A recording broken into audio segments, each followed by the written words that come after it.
अस्सलाम वालेकुम नादरीन, आप यूट्यूब चैनल देख रहे हैं। मैं इमरान खान हूँ। कुछ चीज़ें मैंने आपको कहा था पिछले वीलॉग में मैं आपके साथ शेयर करूँगा। कादी फ़ायद ईसा साहब ने कौन सी ऐसी 3 चीज़ें की हैं जिनकी वजह से पूरा का पूरा इलेक्शन जो है उसका प्रोसेस ख़राब हो गया है और पाकिस्तान एक बहरान से दो चार हो गया है।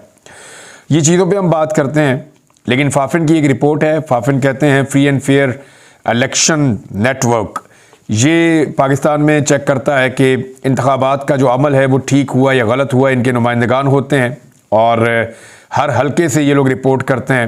फाफिन की जो रिपोर्ट है, नॉर्मली जो फाफिन की रिपोर्टें हैं वो PMLN को सूट कर रही होती हैं, लेकिन इस मरतबा इस बड़े पैमाने पर धांधली हुई है कि उन्होंने भी जो रिपोर्ट जारी की है वो भी मुस्लिम लीग नून को सूट नहीं कर रही। मुस्लिम लीग नून हर उस शख्स को गाली दे रही है जो इलेक्शन में धांधली के बारे में बात भी करता है, चाहे वो कोई कमिश्नर है, चाहे वो कोई और ऑफिसर है, कोई रिटर्निंग ऑफिसर है, कोई RO है, कोई और निज़ाम है, कोई पॉलिटिकल पार्टी है। मौलाना फजलुर रहमान के ऊपर भी इन्होंने चढ़ाई कर दी है। तो ये देखें, फाफिन के मुताबिक इलेक्शन एक्ट का तकाजा है कि ROs ने फॉर्म 47 इंतखाबी उम्मीदवारों और उनके एजेंट्स और मजाज मुबस्सरीन की मौजूदगी में बनाने होते हैं।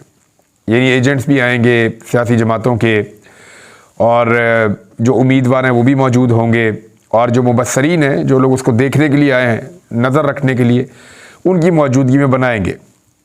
अब इस वक्त जो 260 इंतखाबी हलके हैं उनमें से 135 के ROs ने तमाम कानूनी तकाजे पूरे नहीं किए।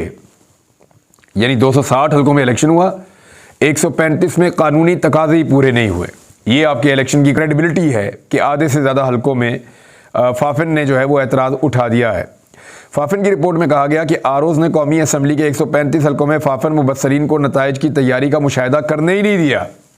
जो मुबस्सरीन है, जो देखना चाहते थे कि पता चले नतीजा कैसे बन रहा है, उनको आने ही नहीं दिया और मुशाहिदे से रोके गए। जो मुबस्सरीन हैं उनके हलकों में से 46 में पाकिस्तान तहरीक इंसाफ की हमायत याफ्ता उम्मीदवार मुस्लिम लीग नून के 43 और पीपल्स पार्टी के 28 उम्मीदवार जो हैं वो जीते हैं। यानी नून लीग के 43 ऐसे हैं और पीपल्स पार्टी के 28 ऐसे हैं जहां पे बिल्कुल उन्होंने आने नहीं दिया करीब।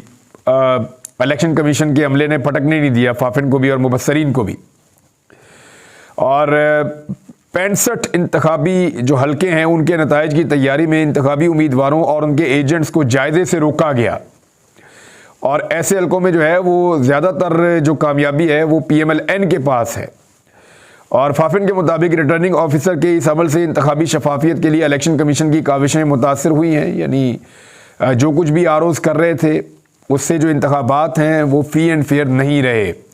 रात 2 बजे तक नताइज की जो तैयारी की कानूनी मोहलत थी वो सिर्फ 4 इंतखाबी हलकों के अंदर उसके ऊपर अमल हुआ है। 80 हलकों में से 42 में जो रिकॉर्ड मैसर है वो टेम्पर्ड है, उसके शवाहिद जो हैं और थैले जो हैं वो खोले हुए थे। इंतखाबी उम्मीदवार या एजेंट्स के बगैर खोले गए वो थैले। ROs ने कौमी हलकों में फॉर्म 45 की गिनती 53 गलतियों की निशानदेही करके प्रिजाइडिंग ऑफिसर से दुरुस्ती करवाई।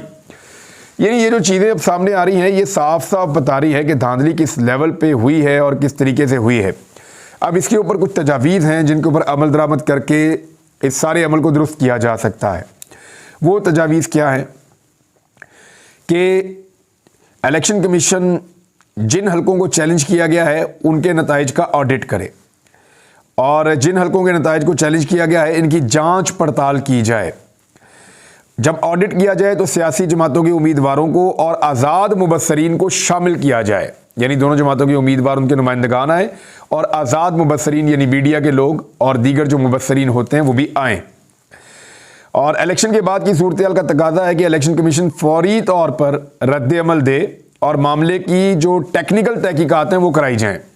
टेक्निकल तहकीकात का मतलब यह है कि थंब इम्प्रेशन, पेपर, हर चीज़ को चेक करना। वो कुछ चीज़ें आगे बताई भी हैं। सरकारी दस्तयाब इलेक्शन दस्तावेज़ात पर तहकीकात की जाएँ, तमाम दस्तावेज़ात जो हैं उनको महफूज रखा जाए, उनके ऊपर तहकीकात की जाएँ। प्रिजाइडिंग ऑफिसर की सील के साथ बैलेट पेपर्स के बैग या RO की सील के साथ खोले गए बैग्स को देखा जाए ये कैसे खोले गए हैं।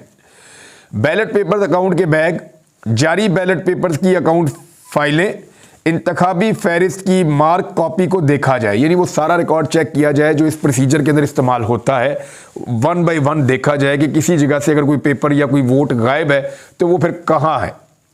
यानी जो उम्मीदवार है उसको जब वोटर वोट डालने आते हैं तो हर वोटर अपना अंगूठा लगाता है, तो एक अंगूठे के साथ दूसरा अंगूठा नहीं मिलता।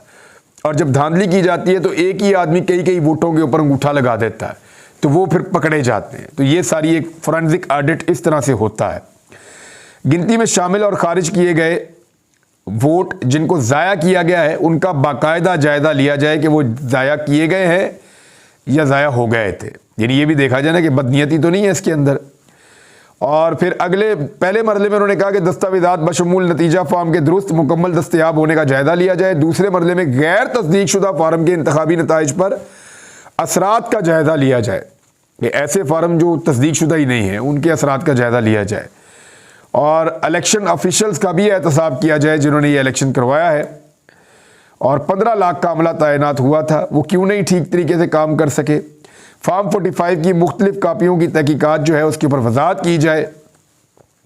अगर इंतखाबी खिलाफ वर्जियाँ की गई हैं तो वो पोलिंग स्टेशन या पूरे हल्के में दोबारा पोलिंग करवाई जाए, वो इलेक्शन ही वहाँ पे दोबारा करवाया जाए। इलेक्शन कमीशन सारा अमल नोटिफिकेशन से 60 दिन के अंदर अंदर करे। जब रिजल्ट जारी करते हैं, नोटिफिकेशन करते हैं, तो 60 दिन के अंदर अंदर सारा काम कर दे। और जब वो अपना फैसला दे दे और उससे गैर मुतमईन हो उम्मीदवार, तो वो 30 दिन के अंदर सुप्रीम कोर्ट ऑफ पाकिस्तान से रुजू कर ले। ये फाफर ने कुछ दी हैं जी तजावीज़। अब आ जाए इस बात के ऊपर कि कमिश्नर के मामले के ऊपर जो इलेक्शन कमीशन है वो कह रहा है जी तहकीकाती कमेटी हम तश्कील दे रहे हैं। बात यह है जो भी तहकीकाती कमेटी होगी वो किसके अंडर में होगी? वो होगी चीफ इलेक्शन कमिश्नर के अंडर में। तो वो कैसे तहकीक करेगी इन सारी चीज़ों की, इन इल्ज़ामात की? और जो इल्ज़ामात काजी फ़ायद ईसा साहब पे लगे हैं उनकी तहकीकात अगर अदलिया करेगी और काजी फ़ायद ईसा साहब बैठ कर सुनेंगे तो कैसे तहकीकात होंगी? मेरे ख्याल में इंसाफ भी यही है और लोग ये मुतालबा कर रहे हैं कि चीफ इलेक्शन कमिश्नर और काजी फ़ायद ईसा साहब अपने आप को इन चीज़ों से अलग करें और फिर अदलिया का फुल बेंच इस सारे मामले को सुने।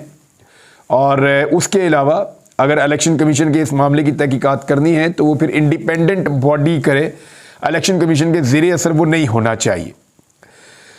बलूचिस्तान के अंदर इंतखाबात में धांधली के हवाले से बहुत ज़्यादा एहतजाज हो रहा है। अभी 4 जमाती इत्तेहाद ने पहिया जाम हड़ताल की कॉल दे दी है और बलूचिस्तान की मुख्तलिफ कौमी शाहराहों को ट्रैफिक के लिए बंद कर दिया गया है।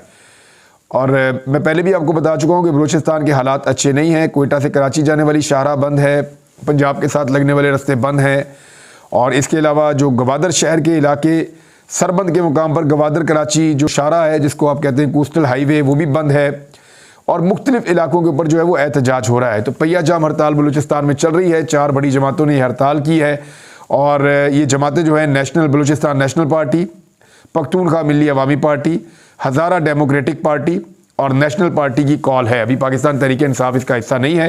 पाकिस्तान तहरीक इंसाफ के लोग अपने तौर पे एहतजाज कर रहे हैं। पाकिस्तान पीपल्स पार्टी और PMLN जो हुकूमत लेने से भाग रहे थे, अब उनको हुकूमत लेनी पड़ रही है। उसकी वजह यह है कि उनको ये पता चल गया है और उनको ये इशारा दे दिया गया है कि आपको ये हुकूमत लेनी पड़ेगी, क्योंकि इस हुकूमत के लिए तो इतनी धांधली की गई है।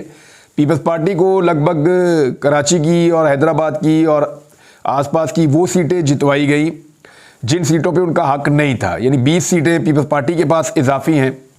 PMLN के पास जो सीटें इजाफी हैं उनकी तादाद लगभग 60 या इससे ज़्यादा है और वो पाकिस्तान तहरीक इंसाफ की सीटें छीनी गई हैं इन दोनों की जानिब से।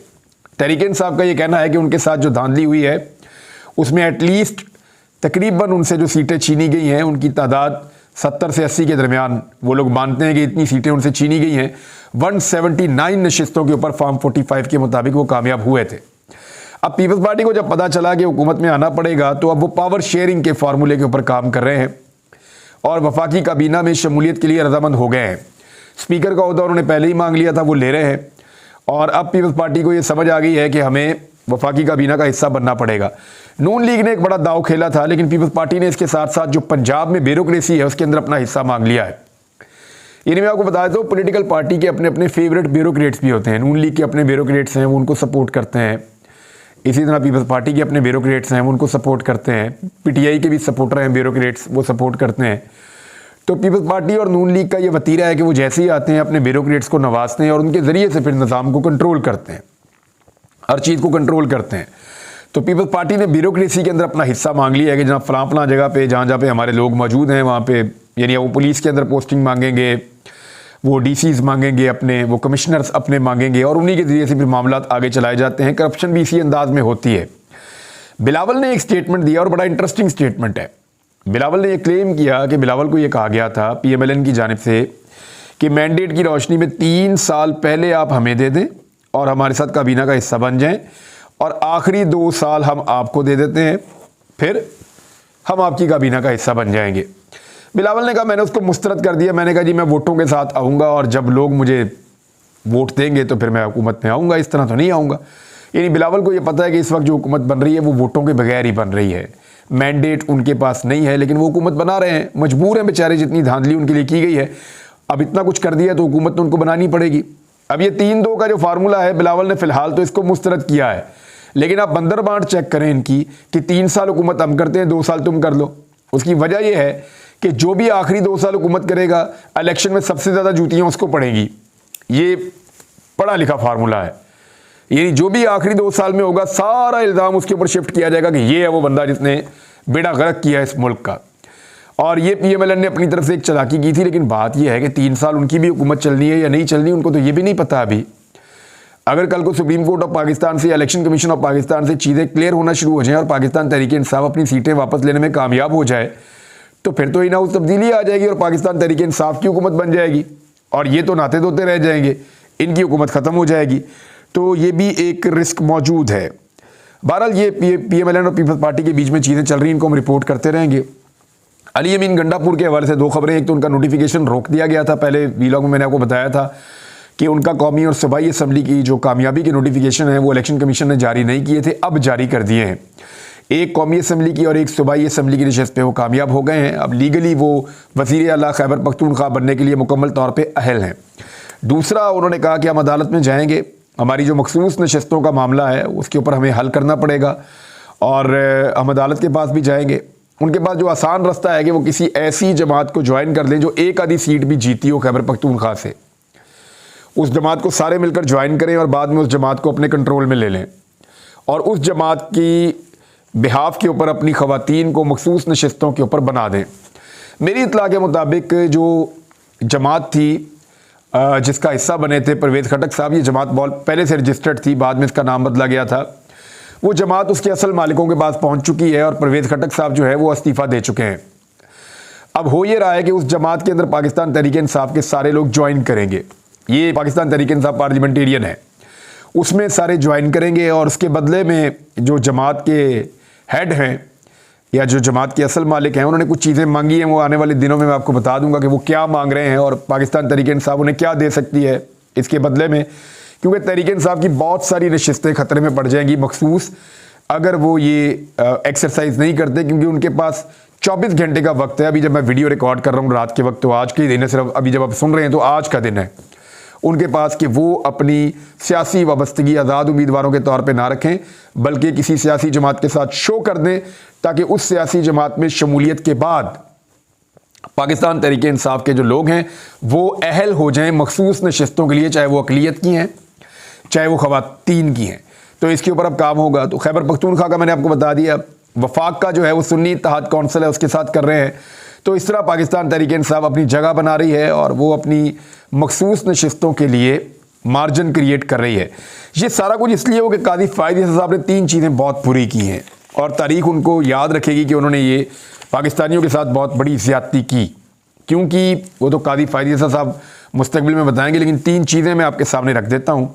नंबर 1, कादी फ़ायद ईसा साहब ने जो एक फ़ैसला दिया और जिस पे उन्होंने बात नहीं सुनी पाकिस्तान तहरीक इंसाफ की और बाकी जमातों की, जब सब ने कहा कि ये जो आरओज़ हैं ये एक्चुअली लिए जाते हैं अदलिया से, ये जुडिशल ऑफिसर्स होते हैं, छोटी अदालतों के ऑफिसर्स होते हैं जो आरओज़ बनते हैं और उनको ख़रीदना, उनको दबाना, उनको धमकाना वो मुश्किल होता है, क्योंकि उनकी ट्रांसफ़र और पोस्टिंग के अंदर सियासतदानों का किरदार नहीं होता, उनकी ट्रांसफ़र और पोस्टिंग के अंदर सिविल ब्यूरोक्रेसी का किरदार नहीं होता। वो अदलिया का एक अलहदा स्ट्रक्चर है, वो वहाँ से कंट्रोल होते हैं, लिहाजा उनके ऊपर उतना दबाव नहीं हो सकता, तो उनके ऊपर एतबार ज़्यादा किया जा सकता था। लेकिन इस मरतबा क्योंकि धांधली करनी थी तो आरओज़ बना दिए गए ब्यूरोक्रेट्स या सरकारी अफसरान, इसके ऊपर बड़ा एतराज़ किया गया था, लेकिन कादी फ़ायद ईसा साहब ने बात ही नहीं सुनी।